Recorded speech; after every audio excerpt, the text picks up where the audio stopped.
오늘 우리에게 주시는 하나님의 말씀은 마가복음 1장 14절부터 15절까지의 말씀입니다.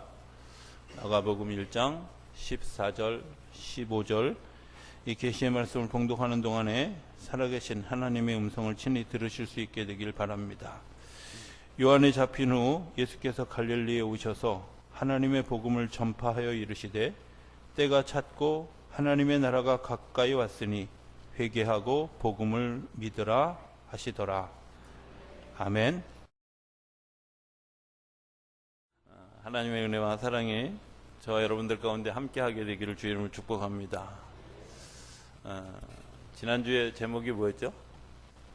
날 사랑하심이었습니다. 제가 안 물어보려고 그랬는데 그냥 한번 기억을 시켜드리냐고. 이번 주는 날 구원하심입니다. 다음 주는 날 세워주심입니다. 하나님께서 우리를 구원해 주셨다라는 그런 말. 예전에 감명 깊게 보았던 한 영화가 있습니다. 요즘 왜 영화 얘기를 하는지 잘 모르겠는데 라이언 일병 구하기라는 영화였습니다. 그 라이언이라고 하는 그 일병, 어떻게 보면 정말 계급도 또 그 사람의 가치도 별로 대단하지 않은 것 같은데 온 부대가 그 라이언 일병을 구하기 위해서 처참한 전투를 하는 그런 과정을 이렇게 리얼하게 그려놨던 그런 영화였습니다. 저는 그 영화를 보면서 이런 생각을 합니다. 하나님께서 우리를 구원하시기 위해서 예수님을 이 땅에 보내셨다. 별것 아닌 계급도 또 그리고 삶의 모습도 별것 아닌 나를 구원하시기 위해서 천군 천사들을 동원하고 그리고 급기야 왕자이신 예수님까지 이 땅에 보내셔서 우리를 구원하기 위해서 적진에 뛰어들었다. 이런 생각을 하게 되면 정말 그 하나님의 은혜가 얼마나 크다 하는 생각들을 하게 됩니다. 지난 한 주간 동안 제가 그 신약 공부를 하면서 계속 아주 귀 따갑게 들었던 이야기 중에 이 하나가 복음이었습니다. 복음이 뭐냐? 사람마다 복음이 다 다를 수 있습니다. 그러나 진짜 큰 복음은 뭐냐? 하나님의 나라입니다. 왜? 이 땅은 하나님의 나라를 모델로 세워진 땅입니다.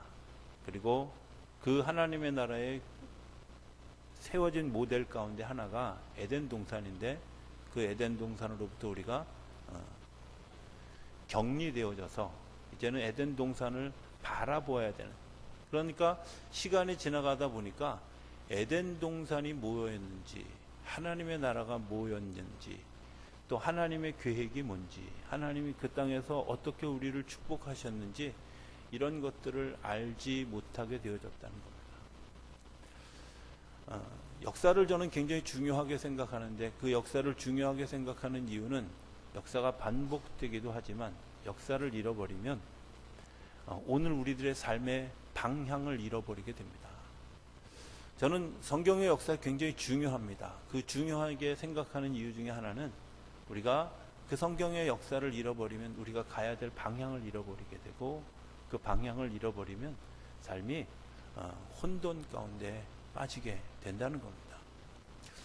하나님이 우리에게 그 낙원을 잃어버린, 에덴 동산을 잃어버린 우리에게 계속해서 지난주에 얘기했던 것처럼 계속해서 우리에게 들려주시고 우리에게 찾아와 주시고 우리를 만나 주시기 위해서 계속해서 어떤 액션을 취하시다가 이스라엘 백성들을 그 애굽 땅에서 구원해내서 가나안 땅으로 가는 과정에서 이스라엘 백성들에게 주신 계명이 뭐였냐면 십계명이라는 겁니다. 저는 그 십계명 속에 두 가지가 들어있다고 생각합니다. 하나는 우리가 살아야 될 삶의 모습과 두 번째는 우리가 하나님께서 우리에게 주시기를 원하시는 하나님의 축복이 그 안에 같이 포함되어져 있습니다. 많은 사람들이 십계명을 뭘로 생각하냐면 그냥 내가 지켜야 될 계명, 내가 지켜야 될 삶의 모습, 여기에 익숙해지다 보니까 뭘 못 봤냐면 하나님이 그렇게 말씀하시고자 하는, 말씀하시는 그런 그 의도가 숨겨져 있는 의도가 우리 의도를 우리가 발견하지 못한다는 겁니다. 그냥 뚝 띄어서 한 가지만 딱 예를 들어 생각해 보면 살인하지 말아라. 우리에게 살인하지 말라고 하는 것에 그친다면 아무런 의미가 없지만, 내가 나에게뿐만 아니라 나와 더불어 살아가는 주변 사람들에게 다 살인하지 말라고 했다는 말은 하나님이 나를 보호하시는 말씀이기도 하다는, 나에게만 살인하지 말라고 하는 것이 아니라 저 사람도 나에게 살인하지 말라고 주님께서 말씀하신 것 때문에 오늘 내가 하나님의 은혜로 살아가고 있다. 요즘에 우리 한국 사회가 거짓이라고 하는 것 때문에 얼마나 많은 고통을 겪고 있는가. 저는 이 고통을 겪으면서 그런 생각을 하게 됩니다. 정말 이 거짓이라는 것으로부터 우리가 좀 졸업하는, 좀 끊고 가는 그런 계기가 되어졌으면 좋겠다. 이런 기도를 합니다. 태연하게 법정에 가서도 자기 주장을 내세우는 그런 사람들, 국회에서 청문회를 하는데도 태연하게 위증을 하는 사람들, 자기의 죄를 덮기 위해서 누군가를 계속 물고 들어가는 그런 사람들, 이런 사람들을 바라보면서 마음속에 안타까운 것은 이제 우리 사회가 우리의 스스로의 민낯을 좀 보고 있는데, 그 민낯을 우리가 작은 사회 속에서도, 가정 속에서도, 교회 속에서도, 사회 공동체 안에서도 이 거짓을 좀 끊고 갔으면 좋겠다. 주님께서 우리에게 그 고통을 알기 때문에 너희가 거짓 증거하지 말아라. 거짓말하지 말아라. 나에게만 하시는 말씀이 아니라 나와 더불어 살아가면서 같이 삶을 살아가는 사람들에게도 거짓 증거하지 말라고. 그래서 믿을 수 있고 진실할 수 있고 우리의 삶을 나눌 수 있고 고백할 수 있는 그런 일들이 우리 안에 일어나기를 원하는 하나님의 마음이 그 안에 있다. 여러분들, 우리가 그런 사회를 살아갈 수 있다면 얼마나 행복하겠어요. 우리가 그런 사회를 살아가는 것 때문에 얼마나 행복한 시간들을 누릴 수 있을까. 이렇게 생각해 보면 십계명의 말씀은 단순히 내가 지켜야 될 말씀, 내가 나를 속박하는, 구속하는 이야기가 아니라 나를 축복하시는, 그리고 우리의 삶에 관여하시는 하나님의 역사가 우리 안에 있는 것을 이야기하고 있는 겁니다. 그런 은혜와 축복이 우리 가운데 일어나게 되길 바랍니다. 지난 주간에 모 권사님이 우리 양문교회 카톡방에 지난주 허리가 많이 아팠는데 기도받고 나왔습니다. 제가 댓글 몇 개나 달리나 유심히 봤어요. 그게 우리 교회 현주소다, 이런 생각을 제가 했어요. 죄송합니다. 좀 까는 겁니다.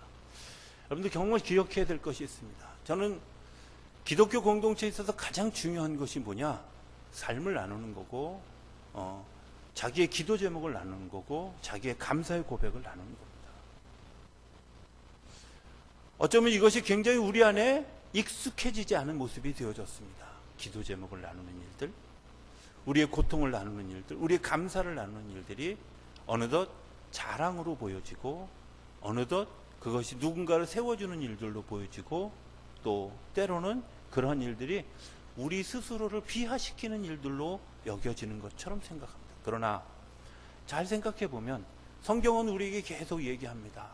야고보서 기자는 우리에게 뭐라고 얘기하느냐? 너희가 병들었느냐? 장로들을 초청해서 기도해라. 사람들에게 너희 죄를 고백하고 너희 삶을 고백하고 그 사람들이 너를 위해서 기도하도록 요청해라. 이렇게 이야기합니다. 기도를 요청한다고 하는 것은 썩 행복한 일은 아닙니다. 뭔가 절박한 상황이 있고 어려운 상황이 있을 때 그것을 기도하게 하는 거죠. 그런데 생각해 보면 그게 얼마나 큰 축복인지. 기도하는 것 때문에 용기를 얻고요. 기도 요청을 받은 것 때문에 저 사람이 나를 신뢰하는구나, 저 사람이 나를 신뢰해서 이 요청을 하는구나 뿐만 아니라 내가 그 사람을 위해서 기도하면서 하나님께서 우리에게 주시는 기도의 능력이 더해지고, 그것이 그 결과가 주어진 것 때문에 우리 안에 축제가 일어나는 그런 일들을 생각해 보면, 기도한다고 하는 것, 기도 요청을 한다고 하는 것, 내 삶을 간증한다고 하는 것이 얼마나 행복한 일인지. 그런데 그 행복함을 우리 스스로 잃어버리고 살아가는 그런 삶의 모습을 겪게 된다고 하는 겁니다. 공동체가 무너져 버린 사회, 개인주의가 발달한 그런 사회를 살아가면서 오늘 우리가 십계명을 다시 생각하는 것은 그 십계명 가운데 계속해서 우리를 공동체로 초청하고 있다고. 그리고 그 공동체 안에서 살아가는 것이 정말 하나님이 우리에게 주시는 축복이라고 하는 사실을 계속해서 십계명은 우리에게 이야기하고 있다. 십계명의 또 다른 의미는 언약입니다. 어떤 언약? 내가 가나안 땅에 살아서 하나님의 나라의 백성으로 살은 사람들이 누리게 될 축복을 이야기하는 또 다른 언약입니다. 하나님의 나라 공동체를 살아가는 사람들의 모습이 이런 거다 하는 거죠. 그렇죠? 에덴 동산으로의 초대입니다. 그런데 그것이 힘겨워지기 시작했고 어려워지기 시작했고 그 한계에 사람들이 부딪히기 시작했습니다. 어쩌면 그 한계라고 하는 것도 저는 또 다른 하나님의 은혜라고 생각합니다. 이런 때 있지 않습니까? 난 더 이상 못해. 난 몰라. 그런데 중요한 건요, 그때부터 우리 안에 왠지 모를 평화가 찾아오지 않습니까? 나는 도저히 할 수 없어. 나는 더 이상 어떻게 갈 수도 없고 어떻게 할 수도 없고 어떤 상황과 단지 누군가가 도와주지 않으면, 하나님이 도우시지 않으면 나는 이 일을 할 수가 없어. 이렇게 생각하고 내려놓는 그 순간부터 우리의 마음속에 어떤 것이 돌아오기 시작하냐면 마음속에 평화. 제가 사석에서 가끔 얘기했습니다. 한 권사님이 있습니다. 당신이 아들을 40년 동안 아들을 마치 남편처럼 애인처럼 아들을 키웠습니다. 그 아들이 병이 들었습니다. 병이 들어 아주 죽게 되어졌을 때 정말 간절히 기도하고 그가 그 암을 회복하고 다시 살아가다가 재발이 되어졌습니다. 이제 정말 죽음의 위기를 느낀 그 어머니 권사가 이렇게 이야기합니다. 하나님이 지난밤에 저에게 평화를 주셨습니다. 그 평화를 주신 이야기를 하면서 이렇게 이야기해요. 내가 이 아들을 하나님 당신께 맡겼습니다. 이제 내가 어머니로서 해줄 수 있는 것이 아무것도 없습니다. 병원비를 대주고 좋은 의사를 찾아가서 수술하게 하고 모든 과정을 다 했는데 이제 내가 더 이상 해줄 수 있는 것이 없습니다. 그래서 하나님 앞에 내가 내 아들을 맡겼습니다. 그러면서 370장 찬송을 이야기한 주 안에 있는 나에게 딴 근심이 있으랴 하는 찬양을 부르면서 하나님이 내 마음에 평화를 주셨다. 아들을 맡길 때의 심정이 어떨까? 부모로서 내가 더 이상 해줄 것이 없고, 부모로서 내가 더 이상 도와줄 것이 없고, 어떻게 할 수 없는 그 상황 가운데 있을 때 하나님이 우리에게 약속해 주신 것은 네가 가지고 있는 짐을 내려놓아라. 그러면 내가 너에게 평화를 주고 그 일을 해결해 줄 것이라고 우리에게 말씀. 그렇지 않아요? 어쩌면 내가 한계치에 도달했다고 하는 것, 하나님의 은혜를 받을 수 있는, 하나님의 은혜를 누릴 수 있는 그런 자리에 갔다는 거죠. 저는 종종 이렇게 말을 좀 잘못한 것 때문에 오해를 받을 수 있는데, 때로는 내가 조금 가난한 것이, 때로는 내가 조금 병든 것이, 때로는 내가 좀 몸이 불편한 것이, 때로는 내 마음에 어려움이 있는 것이 오히려 하나님의 은혜일 수도 있다. 왜? 하나님과 더 가까워질 수 있는, 하나님께 무언가를 의탁할 수 있고 맡길 수 있는 좋은 기회이기 때문에 그렇습니다. 생각해보면 그 시간은 인간적으로는 굉장히 어려운 시간입니다. 그러나 하나님이 나와 함께 하시는 것을 발견하면 그 시간만큼 더 행복한 시간이 없습니다. 오늘 성경은 이렇게 얘기합니다. 회개하라. 천국에 가까웠다. 천국에 가까웠다. 하나님의 나라가 가까웠다.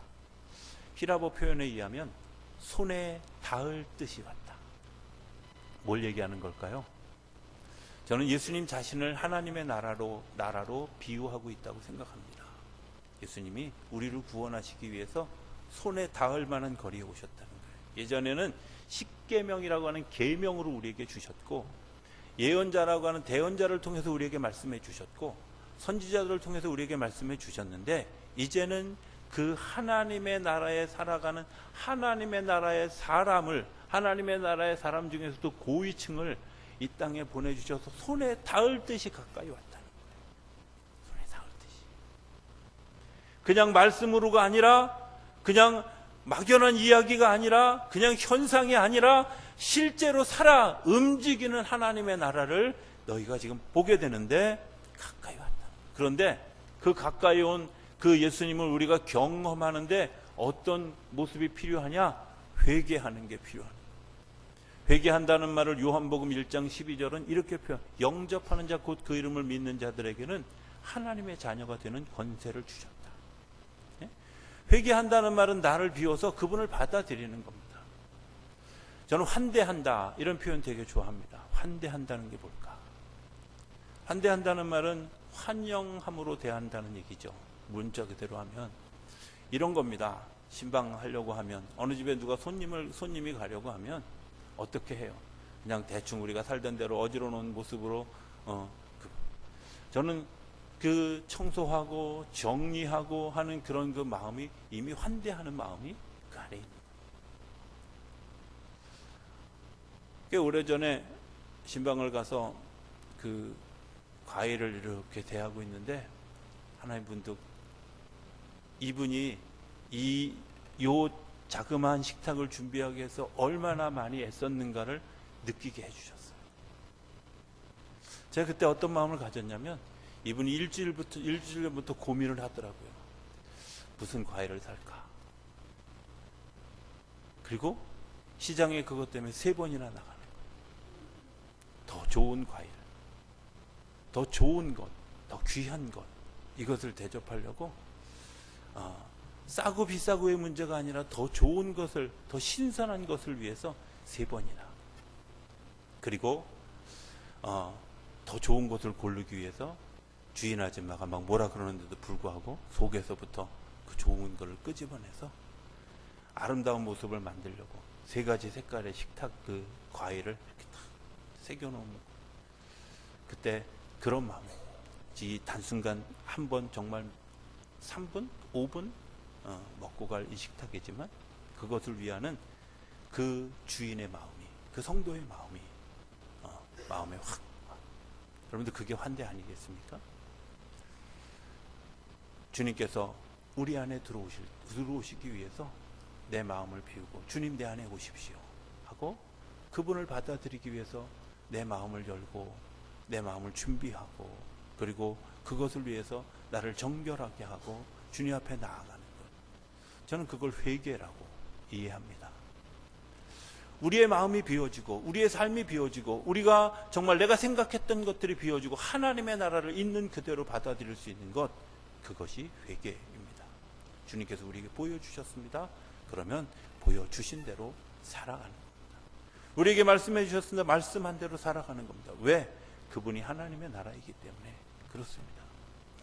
요즘 이런 생각을 하게 됩니다. 영적으로 어두워진 시대에 가면서 어쩌면 영적 자폐증을 앓는 사람들이 많이 있다. 자폐증이라는 말은 뭐냐면 스스로 폐쇄된 시간과 공간 속에 자아가 갇혀있는 증상입니다. 스스로를 닫아놓은 자리에 그냥 들어가는 겁니다.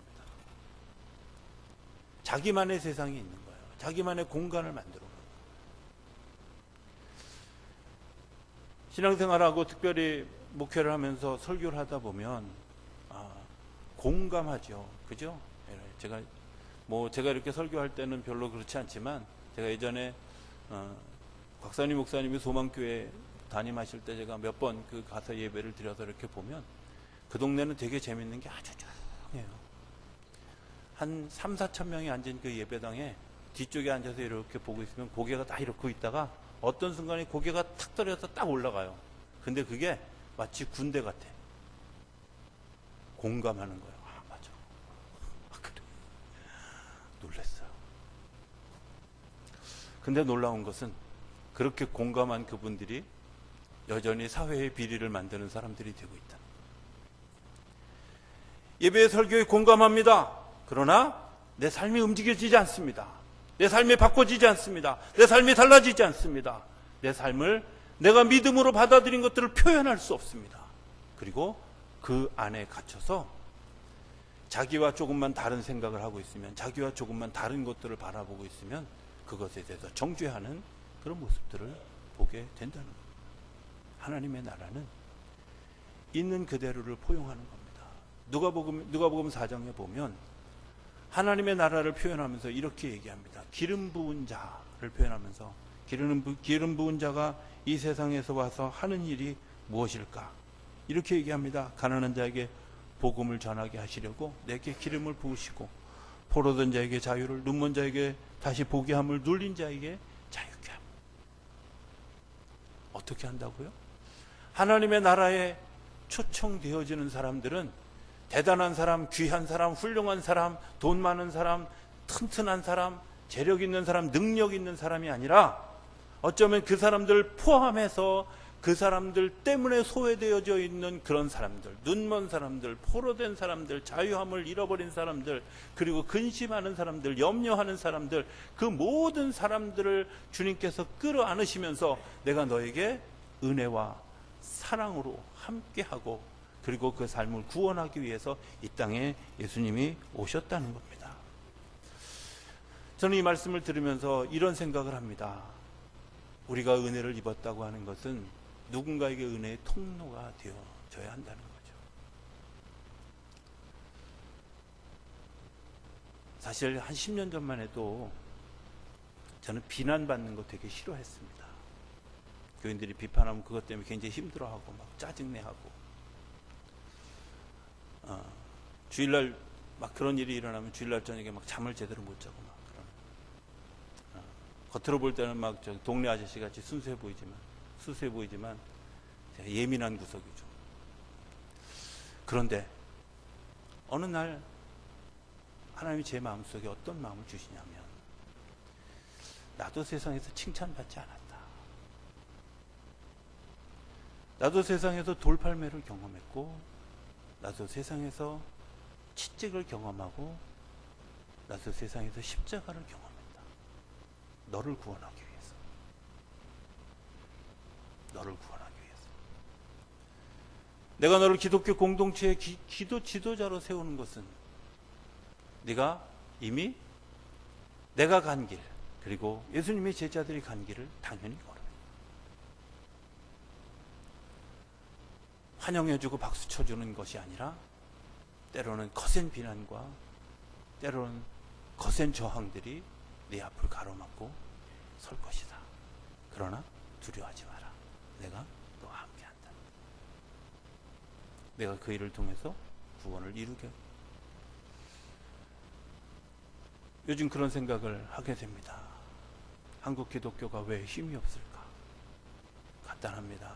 칭찬만 받으려고 하고, 대접만 받으려고 하고, 환영만 받으려고 합니다. 예수님도 여러 분파들, 어쩌면 그 시대의 지도자들은 하나도 예수님을 환영하지 않았습니다. 예수님 시대에 있었던 소위 여러 주의 사람들, 우리가 그냥 대충 다 아는 대로 바리새인들, 사두개인들, 대제사장들을 포함한 관료들, 심지어 예수님의 제자였던 헤롯 땅의 사람들, 또 헤로디안들, 세례 요한의 제자였던 에세네파 사람들조차도 예수님을 있는 그대로 인정해 주지 못했습니다. 예수님을 따르는 사람들보다 오히려 예수님을 반대하는 사람들이, 더 핍박하는 사람들이 더 많았습니다. 그리고 죽을 수밖에 없었습니다. 그런데 중요한 것은 예수님의 생명력은 지금도 살아서 우리 가운데 역사하고 있다는 겁니다. 주님께서 오늘 우리에게 이렇게 얘기합니다. 내가 너 회개하라, 천국이 가까웠다. 이 말은 내가 너와 가까이 있다. 내가 너를 붙들고 있다. 내가 너와 함께하고 있다 하는 메시지도 포함하고 있는 줄로 믿습니다. 내가 그 길을 걸어가는 것 두려워하지 말아라. 내가 너와 함께하고 있다. 내가 너와 가까이 있다. 내가 너에게 이 길을 가면서 내가 너에게 보여줄 것이 있다. 우리의 믿음을 표현할 수 있는, 우리의 믿음을 고백할 수 있는 일들이 얼마나 중요한지. 사도신경이 세워지기까지 많은 시간이 걸렸습니다. 사도신경이라는 말은 소위 예전에 사도들이 했던, 성경에는 없지만 사도들이 했던 신앙 고백의 전통을 교회가 받아들여서 그렇게 하는 겁니다. 그죠? 우리는 하나님을 믿습니다. 예수님을 믿습니다. 성령의 인도하심을 믿습니다. 여러분들, 그 고백이 편안한 상태에서 이루어진 것이 아니라 그 고백을 하는 사람들을 죽이는, 핍박하는, 고난받는 그런 현장에서 그들이 당당하게 우리는 하나님을 믿습니다. 부활하신 예수 그리스도를 믿습니다. 성령님이 우리를 이끄실 것을 믿습니다. 거룩한 공회와 성도가 서로 교통하는 것과 몸이 다시 사는 것과 영원히 사는 것을 믿습니다. 이 고백을 할 때마다 그들의 심령 속에 성령의 역사가 불릴듯이 일어나게 되어져. 저는 우리가 그런 고백을 할 때마다 그런 성령의 역사가 우리 가운데 일어나게 되기를 기대합니다. 그리고 그것 때문에 나를 구원하신 그분의 그 역사가 오늘도 우리 안에 일어나고 우리를 통해 또 다른 삶 가운데 일어나는 역사가 우리 가운데 열매 맺는 그런 귀한 시간들이 되어질 수 있게 되길 바랍니다. 그 믿음의 혜택을 받은 저와 여러분, 이제 또 다른 삶을 기대하시는 주님의 말씀을 기억하면서 회개하라. 천국이 가까웠다. 내가 너와 함께한다. 내가 너를 이끈다. 내가 너를 새롭게 세웠다. 고백, 말씀하시는, 선포하시는 주님의 음성이 귀를 기울이고 그 길을 따라가는 것 때문에 하나님의 복을 누리는 저 여러분의 삶이 될 수 있게 되기를 주 이름으로 축원합니다.